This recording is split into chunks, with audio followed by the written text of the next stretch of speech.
And today we're going to be breaking down every single draft pick you can have in your fantasy football league. What pick, what strategy, what players you want to be taking.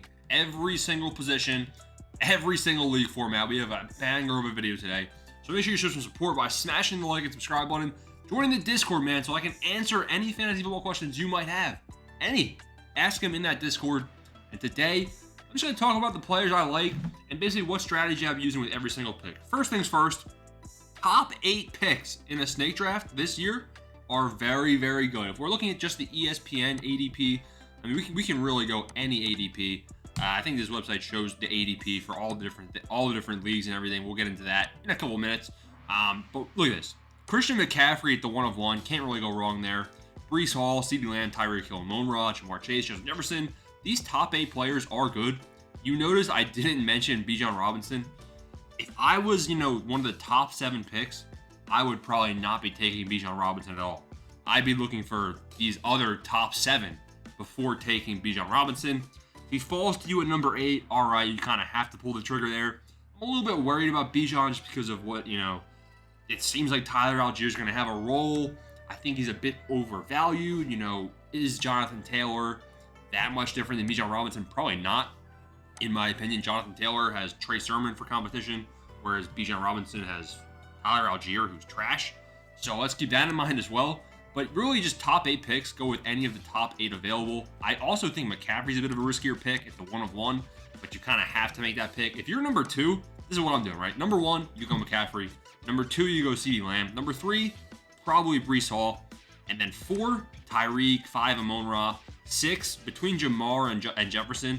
Really, it's a toss-up. I kind of think that Jefferson's a little bit better, a bit safer, lower ceiling, but safer. He's kind of proved that he's quarterback-proof. We don't know if Ja'Marr Chase is going to stay healthy. We don't know if Joe Burrow is okay with his wrist injury.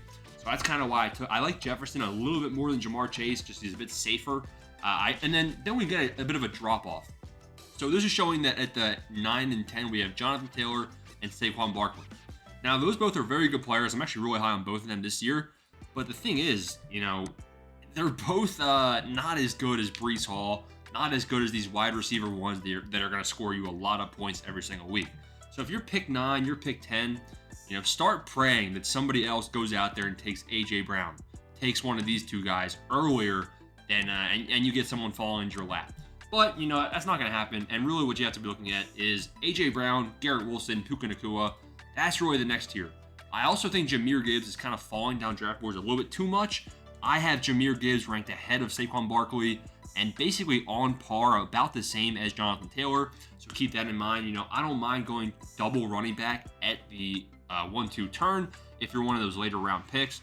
I do think if A.J. Brown's there, you take him. If Puka Nacua is there, I think Puka Nacua is a bit high on draft boards this year. I think Garrett Wilson's a solid pick as long as Aaron Rodgers can stay healthy. But one of my favorite starts is actually doubling up on running back, going Jahmyr Gibbs, going Jonathan Taylor. You can get that two-headed monster. I think that's one of your best starts at the 1-2 turn. And then heading into rounds 3, round 4, you can potentially get an elite quarterback, but more than likely you're going to be going wide receiver. Because look at the wide receivers that would be available around pick 36, right? You could probably get Sam Laporta and go elite tight end, because I think elite tight end this year is a very good strategy. Regardless of what pick you are in the draft, I think elite tight ends are really good values.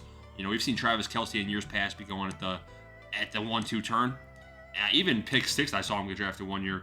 But now we have him going 36, 37, and these guys will be league winners. They will give you a bit of an advantage over the competition.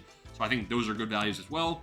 Speaking of good values, a lot of good running back values later on. Now, I know Sleeper specifically has running backs a bit higher ranked on average than ESPN. So keep that in mind. Basically, it'll just change your strategy up a little bit, but you should still be able to have some late round targets. Jacobs will be lower on the draft boards. Guys like DeAndre Swift, they will be lower. Zamir White will be lower. Aaron Jones. So plenty of depth at both running back and wide receiver this year. Specifically in the super late rounds, there's more wide receiver talent available. Specifically, looking at the ADP of like 80 to 100, all the different rookie wide receivers are going around here. Xavier Worthy's a great pick. Rome Odunze is potentially a good pick. I'm a little bit, reserved on Rome Odunze because he's the wide receiver 3 with a rookie quarterback, and the 2 wide receivers ahead of him I like a lot better. Now, Keenan Allen, he's 65 years old. Not too sure about how much better I like him. But I do think DJ Moore is going to be a target hog. And I don't know if Caleb Williams is going to be able to spread the ball out enough to get Roman Nunze the volume necessary early on in the season. Whereas a guy like Ladd McConkey, he's probably trash, but he's basically the wide receiver one. Same with Keon Coleman, especially Keon Coleman with the Bills injuries. I really like Brian Thomas. I really like Keon Coleman. And I like the opportunity Ladd McConkey has over some of these other guys. Xavier Worthy's probably my favorite rookie receiver, though, right now. Excelled in preseason. Marquise Brown injury. Mahomes is going to be throwing it deep up to him. I like Worthy a lot. I think Jordan Addison's a great value as well. So talking about specific strategy, we talked about the top 7, go with the top 7 guys. We talked about late in round 1, taking A.J. Brown, Garrett Wilson if they're there. If not, you might have to take Puka Nacua early the way that ADP lines up, or going double running back. I like that a lot as well. Talking about quarterback strategy, I think Josh Allen is pretty fairly priced this year. So if you can get Josh Allen at ADP, if he falls into your lap, go ahead and take him.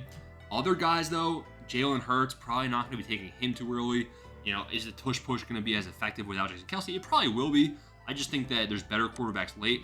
Specifically, let's look at the individual quarterback rankings on ESPN for just right now.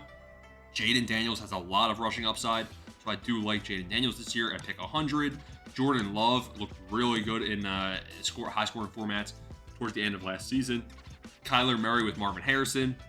But one of the guys I'm most high on is C.J. Stroud. I'm seeing buzz that C.J. Stroud is a bit overpriced this season, where I think he's underpriced.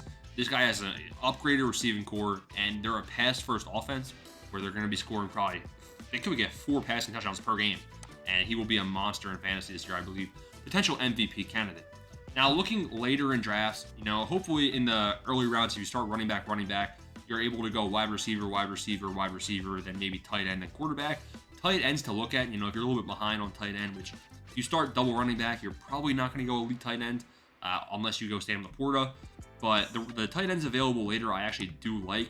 Specifically, we got Dalton Schultz. I'm high on Dalton Schultz this year. We talked about C.J. Stroud and the MVP caliber season he's going to have. But later on, I like Evan Ingram a lot too. You are going to have to pay. Evan Ingram is rising up draft boards because of his 2-touchdown preseason performance, but I think it's a price worth paying. Kittle is number 73, Kincaid 74. Really, any of these tight ends, any of them, I think can have breakout seasons. Any of the tight ends highlighted.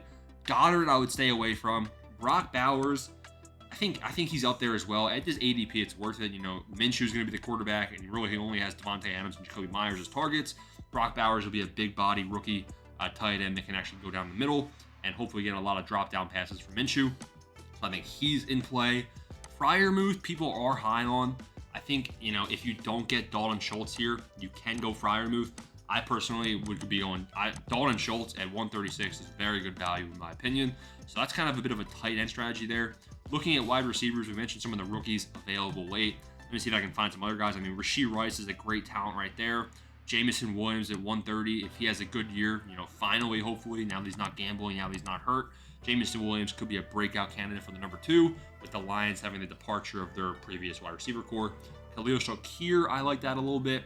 Josh Palmer, I like Michael Wilson. Michael Wilson had about 600, 700 receiving yards as a rookie, and now he's coming into a year 2. We know the wide receivers heading into their second year have breakout caliber seasons, so that's the guy you can definitely target in your redraft league. I think that would be a good sleeper pick. And then going to running back as the final type strategy, right? Heading into the early rounds, I think you can't really do much wrong. Guys I would stay away from are probably, I've actually drafted a bit too much of this guy as Kyren Williams. I'm a little bit concerned about his injuries here, and obviously Blake Corum. Also, I drafted Cam Akers last season, so I don't trust Sean McVay ever again with any running backs. But if you do go Kyren Williams, which he actually has been falling down draft boards and kind of making me have to take him, you're going to want to take Blake Corum later on in the draft, or if you're not going to be taking Blake Corum, definitely try and get some insurance at running back. Go with guys like Zach Moss. Go with guys like Jonathan Brooks, J.K. Dobbins, guys that can step into a running back 1 role and potentially replace him or earn a spot in your flex. Honestly, I'm seeing a lot of people drafting Nick Chubb at 116. I think that is a clown move. Why would you take Nick Chubb at 116 when you can take Jerome Ford at 117? I know Nick Chubb is obviously way better, but this guy literally had the worst leg injury ever seen to mankind, so I'm going to have to pass on that one. Trey Benson at 124. I think, again, he's a bit overhyped. James Conner has only played 13 games in a season, like max, so that is good, and he could, if James Conner misses time early, It'll definitely accelerate his development. But we're talking about really late in the season seeing Trey Benson develop. But honestly, looking at the ADP, there's not many other guys that can be an RB1 right off the bat, except for Rico Dowdle. I think Rico Dowdle is a really, really good, selection later on in the draft, considering he's only competing with Ezekiel Elliott for that RB1 role. And Ezekiel Elliott's obviously washed, low efficiency, old. I mean, Rico Dowdle really has a prove-it type situation this year. So there's tons of running backs available, and wide receivers, both late. But if we look at the drop-off in wide receiver talent, I think with wide receivers, you can't really go wrong. Like T. Higgins at 48. T. Higgins at 48 could be just as good as DK Metcalf 31. T. Higgins can be just as good as Drake London, in my opinion. It's not that big of a drop-off in talent, whereas if we look at running back, if you're taking Breece Hall at number 3, if you're taking Jonathan Taylor at number 9, Isaiah Pacheco, we have a bit of a drop-off for sure once we get to the 60-plus ADP, where it's Ramondre Stevenson, James Conner, Brian Robinson. So there definitely is a bit of a drop-off. That's why I do kind of like getting at least one of these anchor running backs early on in the draft. And really, that's the draft strategy, breaking down the players I like this season. Maybe we'll have a whole video for quarterbacks if you guys want to see that. Smash the like and subscribe button, join the Discord. Peace out. Thanks for watching.